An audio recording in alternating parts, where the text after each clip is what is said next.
ایام التشریق 11، 12، 13 ذی الحجہ کے عصر کے بعد تک قربانی کرنا شریعت مطہرہ سے ثابت ہے میرے بھائیوں ساتھیوں۔ اگر کسی شخص نے، اچھا دوسری بات، قربانی کے جانور خریدتے وقت جہاں قربانی کے جانور کو دیکھنا ضروری کہ اس میں کوئی ایسا عیب نہ ہو جس عیب کو اللہ کے رسول نے روکا ہے اسے جانور کی قربانی کریں۔ وہیں پر بہت بڑا ایک عیب ہو رہا ہے، کہوں حرام کمائی سے قربانی کے جانور کا خریدنا، یہ تو سب سے بڑا عیب ہے۔ ان اللہ طیب لا يقبل الا طیبا، اللہ پاک ہے، اللہ پاکی کو قبول کرے گا۔ اور صرف قربانی کے جانور ہی میں نہیں، ہر چیز میں اللہ نے پاک استعمال اور کمانے کا حکم دیا۔ یہ سب سے بڑا عیب ہے، حرام مال سے کمانا۔ دوسرا سب سے بڑا عیب ریاکاری، دکھاوا کے لیے قربانی کا جانور ذبح کرنا یا دکھاوا کے لیے کرنا۔ قربانی کے جانور کے گوشت کو کیا کیا جائے؟ چمڑا، جو حکم قربانی کے جانور کے گوشت کا ہے وہی حکم قربانی کے جانور کے چمڑے کا ہے۔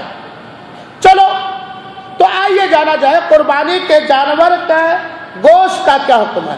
اللہ تعالیٰ نے قرآن میں فرمایا، نبی کریم نے حدیث میں فرمایا، خلاصہ جلدی میں کر رہا ہوں، کھاؤ کھلاؤ اسٹاک کرو، جمع کرو، ذخیرہ بناؤ، کھاؤ کھلاؤ مانگنے والوں کو بھی اور نہ مانگنے والوں کو بھی، اور اسے اپنی ضرورت کے حساب سے۔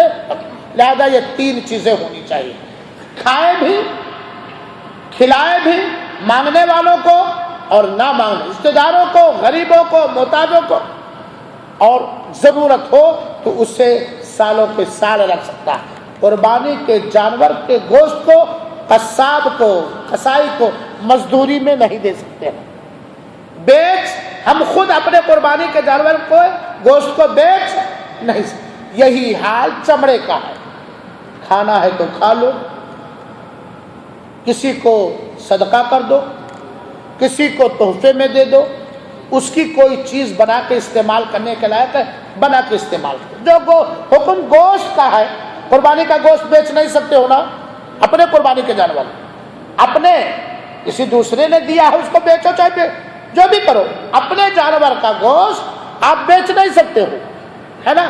کھاؤ گے، کھلاؤ گے، صدقہ کرو گے، جمع کرو گے، استعمال کرو گے، ہے کہ نہیں؟ یہی حال قربانی کے جانور کے چمڑے کا بھی ہے۔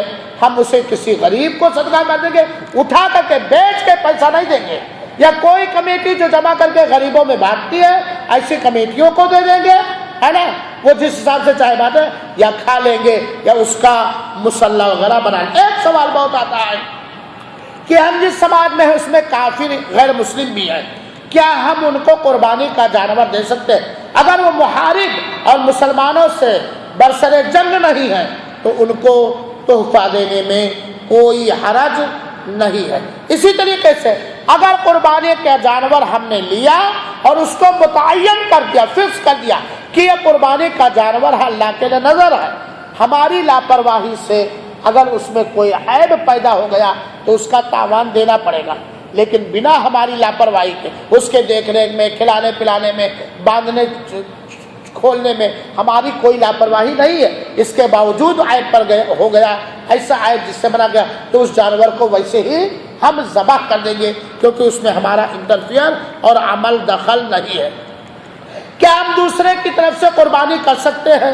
ہاں بالکل، اگر وہ آدمی زندہ ہے تو اس کی طرف سے قربانی کر سکتے ہیں، چاہے اپنا رشتہ دار ہو، اپنا قریبی ہو، یا کوئی دوسرا مسلمان ہو، شرط یہ ہے کہ وہ زندہ ہو۔ یہیں پر یہ سوال پیدا ہوتا ہے، کیا میت کی طرف سے ہم قربانی کر سکتے ہیں؟ میت کی طرف سے قربانی کرنے کی 2 شکل جائز اور ٹھوس دلیل سے ثابت ہے۔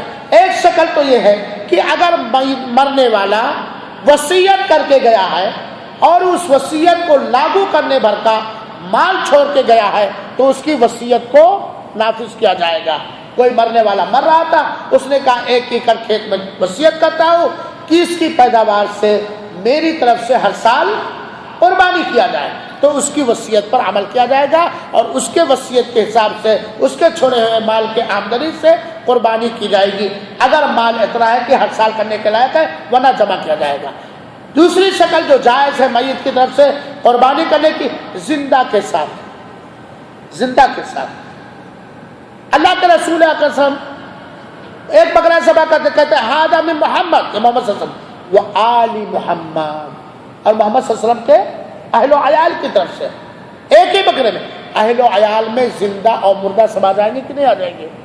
سب آ جائیں گے نہیں؟ تو سنت یہ ہے کہ گھر کے کسی ایک ذمہ دار کی طرف سے کیا جائے اور پورے اس کے اہل و عیال کو شامل کر دیا جائے تو زندہ مردہ سب کو ثواب مل جائے گا۔ لیکن خاص کر کے میت ہی کی طرف سے ایک بکرا ذبح کرنا، گائے کا ایک حصہ ذبح کرنا، گائے میں 7 حصہ ہے، اونٹ میں 7 حصہ، ایک حصہ ذبح کرنا اللہ کے رسول سے ثابت نہیں۔ حضرت خدیجہ کا انتقال ہوا، آپ کے بیٹوں کا انتقال ہوا آپ کی زندگی میں، آپ کی بیٹیوں میں سے کسی کا انتقال ہوا آپ کی زندگی میں، لیکن اللہ کے رسول نے خاص طور پر ایک بکرا نہ خدیجہ کی طرف سے کیا اور نہ ہی کسی وفات شدہ بیٹی کی طرف سے کیا، ایک ہی بکرا اپنی طرف سے اور اپنے پورے اہل و عیال کی طرف۔ لہذا سنت ہے کہ گھر کے ذمہ دار کی طرف سے کر کے اس کے پورے اہل و عیال کو شامل کر دیا جائے۔ وقت زیادہ ہو گیا نا؟ ذبح کرنے کا طریقہ تھوڑا سا مختصر طور پر جان لیجیے۔ بہتر ہے کہ اس جانور کے سامنے چھری نہ تیز کیا جائے، جانور کو سختی سے کھینچ کر کے بے دردی کے ساتھ نہ لایا جائے، جانور کو بہتر ہے کہ قبلہ رخ لٹایا جائے اس طرف، اور اگر غیر قبلہ کی طرف تو قربانی ہو جائے گی، جان لیجیے گا مسئلہ، قبلہ کے رخ لٹایا جائے اور چھری کے ساتھ میں پکڑیں گے، ہاں؟ لیکن کوئی ایسا ہے جو بائیں ہاتھ سے تو کر سکتا ہے، کوئی مشکل نہیں، کر سکتا ہے، جائز۔ جب اس کا داہنا ہاتھ چلتا ہی نہیں ہے، بالکل نہیں چلتا ہے، اس کی عادت ہے، تو اگر وہ بدل سکتا ہے تو بدلے، ورنہ کوئی دائیں ہاتھ سے ذبح کرنے والا ہو تو وہ بھی، ورنہ اس سے بھی کر سکتے ہیں، اس میں کوئی حرج نہیں، مجبوری کی صورت میں دائیں ہاتھ سے چھری کو چلائے اور دعا پڑھے۔ کون سی دعا ہے؟ انی وجہت وجہی للذی فطر السماوات والارض حنیفا وما انا من المشرکین ان صلاتي ونسکی ومحیای ومماتی للہ رب العالمین لا شریک لہ بذلک امرت وانا اول المسلمین اللہم لک ومنک تقبل عن عطاء الرحمن واہلہ بسم اللہ اللہ اکبر۔ اس ذبح کرنے کا طریقہ جب بالکل جان نکل جائے، اس کے پیروں گلا کو چھوڑ دیا جائے، نہیں کہ باندھے رہو جکڑے رہو، نہیں، اس کے بدن کو ڈھیلا کر دیا جائے تاکہ آسانی سے اس کی روح نکل جائے آسانی سے، اور جب بدن ڈھیلا ہو جائے تب پھر چمڑے کا کے نکالنے کا کام کیا جائے۔ اور اس کے علاوہ قربانی کے بہت سارے مسائل ہیں، لیکن وقت کافی ہو گیا، اس لیے میں بات کو ختم کرتا ہوں اس دعا کے ساتھ کہ اللہ تعالیٰ ہمیں اپنی راہ میں ہر قربانی دینے کی توفیق عطا فرما اور قبول فرما، اور اللہ تعالیٰ قربانی کے دن اور ایام تشریق کے دن پوری دنیا کے مسلمانوں کے لیے رحمت کا سبب بنا، برکت کا سبب بنا۔ اللہ ہم سب کو عرفہ کا روزہ رکھنے کی توفیق عطا فرمائے، اللہ تعالیٰ حجاج کرام کی حفاظت فرمائے، اپنی پسند کے مطابق، اپنے نبی کی سنت کے مطابق انہیں حج بیت اللہ کرنے کی توفیق عطا فرمائے اور قبول فرمائے، اور حجاج کرام کی جان، مال، ایمان اور عمل کی حفاظت فرما۔ العالمین حج کی خدمت کرنے، حجاج کرام کی خدمت کرنے والوں کی حفاظت فرما، اور العالمین جو ہمارے مسلمان بھائی اب تک حج نہیں کر پائے انہیں حج بیت اللہ کرنے کی توفیق عطا فرما، اور قربانیوں کے ذریعے اللہ تعالیٰ ہمیں اپنی قربت عطا فرما۔ آمین۔ وصلی اللہ وسلم علی نبینا محمد صلی اللہ علیہ وسلم۔